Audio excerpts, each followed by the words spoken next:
What do you make of this? Who was behind trying to get rid of Zelensky? And whether that was the White House, considering the White House has been basically quiet as a church mouse, it is the belief that NABU is a U.S. institution. And so if it's going after Zelensky, it is the United States that is effectively going after, trying to damage the credibility of Zelensky. Other people disbelieve that. Give me your take on this. Do you take this quote-unquote negotiation as being legitimate?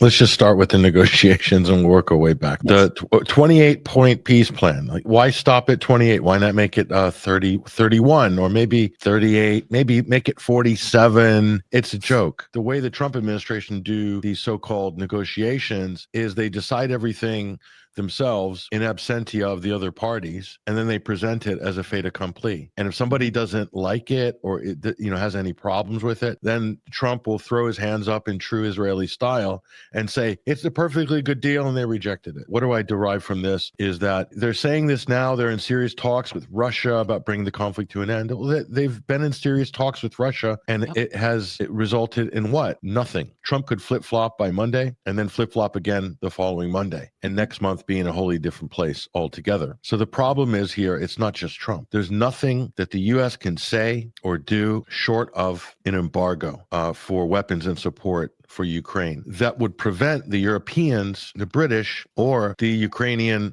hard right with Zelensky as their current puppet from basically thwarting everything or doing some gallant raid on Russian territory that kicks the can down the road until further in 2026 to buy time for the Europeans to steal the Russian assets, because that's the last pot of gold.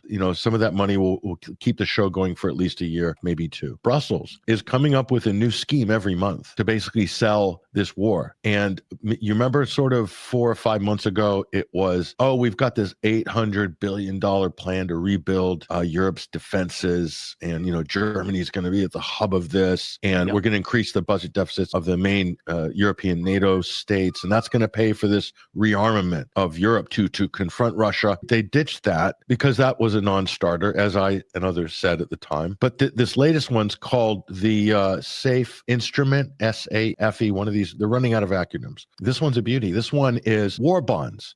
So Brussels is going to issue war bonds, these interest-bearing instruments, and then they're going to use them to raise money, and they're going to take that money and they're going to loan it to the member states to buy weapons for themselves and Ukraine. The whole thing is underwritten by the hope, the dream that Russia is going to pay war reparations when they lose. Everything's riding on that. So this is obviously thin ice, okay?